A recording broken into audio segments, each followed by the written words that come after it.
예, 안녕하십니까. 이번 시간에는 중간고사 대비 그 6장의 문제를 풀어보도록 하겠습니다.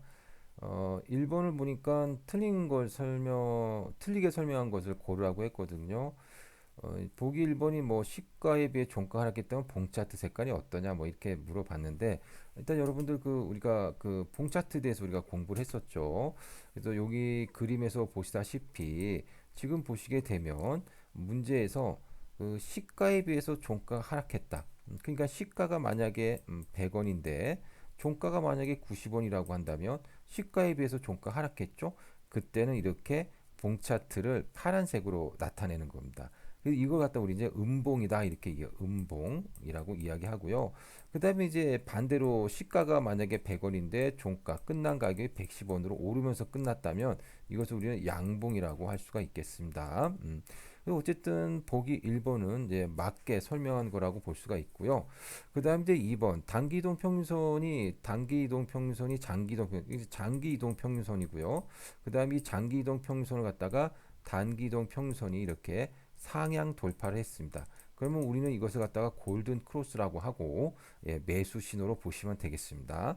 2번도 맞고요. MACD 곡선이 시그널 곡선을 하향. 그러니까는 이것도 우리가 MACD 곡선 같은 경우는 시그널 곡선을 가지고 아래로 돌파하면 매도, 상향 돌파하면 매수 이렇게 보시면 됩니다. 이동 평균선하고 보는 것이 똑같죠. 자, 그 다음에 4번. 봉 차트에서 봉에 달린 꼬리는 시가와 종가를 나타낸다.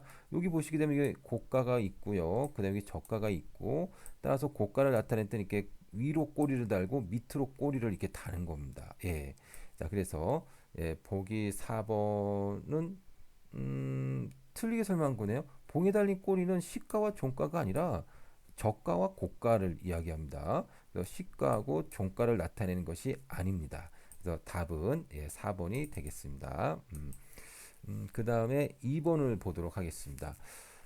2번을 보니까는 기술적 분석에 관한 내용을 설명한 것이다. 틀리게 설명한 것은 무엇인가 그랬습니다. 3번 이전 고점을 넘지 못하면 하락 국면으로 접어든다. 예, 맞습니다. 그래서 주가가 이렇게 오르죠. 그래서 지금 뭐 이전 고점을 돌파했죠. 예. 자, 그 다음에 이전 고점을 돌파를 해야 되는데 만약 이전 고점을 돌파하지 못했다라고 한다면 이제 하락 그 국면으로 접어들 수 있구나 이렇게 보시면 됩니다. 자, 엘리어트 파동 이론은 대세 흐름을 파악하는 데 이용된다. 맞습니다. 그래서 엘리어트 파동 이론은요. 상승 오파, 예, 올라갈 때는 이렇게 오파를 그립니다. 하나, 둘, 셋, 넷, 다섯. 그 다음에 떨어질 때는 A, B, C, 예, 하락 3파입니다. 그래서 이제 그 지수 같은 그러한 어떤 흐름을 갖다 파악할 때 엘리어트 파동 이론을 갖다가 가지고 우리가 분석을 하게 되고요. 개별 종목을 잘 쓰지는 않습니다. 자, 3번. 투자 심리도가 100%에 가까우면 주식을 매입한다. 투자 심리도 같은 경우는요. 투자 심리도가 낮을수록 좀 주식을 매입을 해야 됩니다. 그래서 이제 뭐 지표상으로 보게 되면 투자 심리도가 뭐 70%, 75% 이상이면 예, 아무래도 주가가 과열된 거기 때문에 매도를 하고 그 다음에 투자 심리도가 25% 미만이라고 한다면 이제 침체 상태이기 때문에 뭐 매수를 해라 뭐 이런 이야기입니다. 근데 여기서는 100%에 가깝다고 했으니까 좀 과열이겠죠. 그러니까는 주식을 예, 파는 것이 낫겠습니다. 그래서 답은 3번이 됩니다. 현재 저점이 이전 저점보다 높다면 주식을 매입한다. 우리가 이렇게 저점을 갖다가 보게 되면 저점이 자꾸 내려오죠. 예. 그런데 만약에 저점이 이전 저점보다 좀 높아진다면 예, 그러면 예, 올라갈 가능성이 있다라는 겁니다. 예. 그러니까 예, 주식을 매입할 수 있겠죠. 자, 우리가 2번 문제 풀어봤고 그 다음에 3번을 보도록 하겠습니다. 주가의 하락 신호는 그랬네요. 자, 원형 천정형 같은 경우는 뭐냐면요. 주가가 이렇게 뭐 올라가는데 고가권에서 뭐 이런 식으로 예, 원형을 그린다라는 겁니다. 주가가 예. 그러면 이거는 이제 떨어지는 거죠. 예. 여기 보시면 이제 원형으로 되어 있잖아요. 그죠? 예. 자, 그래서 답은 1번이 되겠습니다.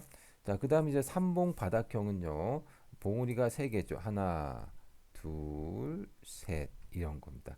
이게 봉우리가 세 개인데 바닥권에서 나왔으니까 요거는 이제 올라가는 형태라고 보시면 되겠고요. 하락 쐐기역입니다. 요거는 매수 신호로 보셔야 되겠습니다.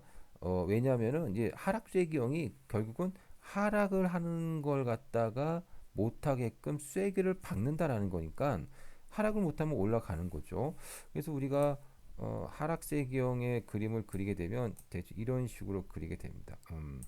그래서 그래프가 이제 이렇게 되고 그 다음에 결국 이제 올라간다라고 했는데 딱 봐도 이게 계속해서 떨어지는 것이 이제 좀 뭐라 그럴까 좀 막아주는 그런 어떤 느낌이 든다는 거죠.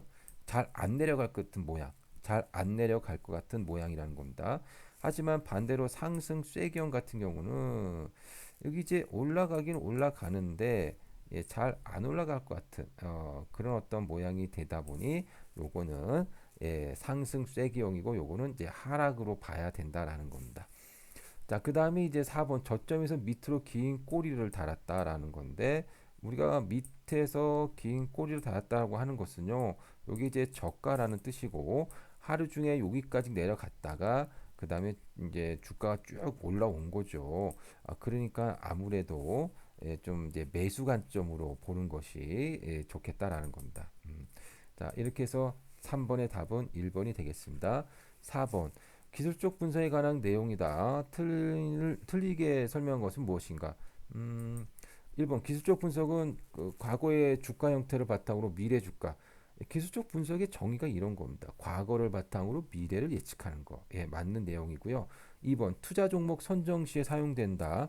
투자 종목 선정을 하는 거는 물론 기술적 분석을 통해서도 투자 종목을 선정을 하기도 하지만 기본적으로는 이제 기본적 분석을 통해서 이제 투자 종목을 선정하겠죠. 자, 3번 이동평균선 기법에서는 골든 크로스. 예, 아까 우리가 골든 크로스가 뭔지 말씀을 드렸고 골든 크로스 때 우리가 매수를 하면 되겠습니다. 그 다음에 주가의 추세는 반복되어 나타난 것을 가정을 한다. 그렇습니다. 우리가 주가가 이렇게 올라간다. 이게 올라간다라고 한다면 여기까지가 이제 과거라고 한다면 앞으로도 이제 과거의 어떤 형태가 미래에도 뭐 지속될 거다라고 하는 거죠. 그러니까 과거에 나타났던 추세가 미래에도 계속될 것이라는 가정하에 우리가 주가의 흐름을 예측하고자 하는 것이 바로 이제 기술적 분석이라고 보실 수 있겠습니다. 그 다음에 5번을 보도록 하겠습니다. 기술적 분석에 대한 내용이다. 틀린 것을 그랬습니다. 기술적 분석은 과거의 주가 형태를 바탕으로 미래 주가 방금 우리가 4번에서 설명했던 거네요. 과거를 바탕으로 미래를 예측한다.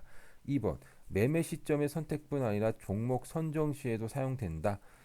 이게 꼭 틀린 말 아닙니다. 그러기도 합니다. 예. 기본적 분석만 가지고 종목을 선정하지는 않고 기술적 분석을 통해서 즉 그래프만을 보고 종목을 고를 수도 있습니다. 예, 그러기도 많이 하고요. 자, 3번. 랜덤워크 이론은 기술적 분석의 타당성을 뒷받침하는 이론이다라고 했는데요. 이것이 이제 틀린 겁니다. 예. 그래서 이제 랜덤워크 이론이라고 한다는 것은요. 미래의 주가를 예측할 수는 없다라고 하는 겁니다. 과거 정보는 이미 주식 가격에 반영이 됐다라는 거예요. 예. 그래서 왜 과거 정보는 이미 주가에 반영이 되었느냐? 시장이 효율적이니까요.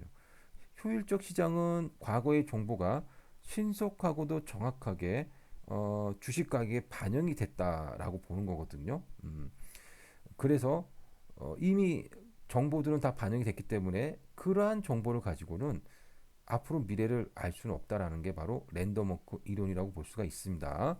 그러니 기술적 분석은 과거 정보를 이용해서 미래를 예측하고자 한다는 것은 랜덤워크 이론에 비추어 본다면 이거는 맞지 않는 이야기입니다. 예, 그래서 3번은 틀린 이야기입니다. 자, 4번 주가 추세는 반복되어 나타난다는 가정을 전제로 한다. 예, 요거는 뭐 계속해서 이야기했던 거죠.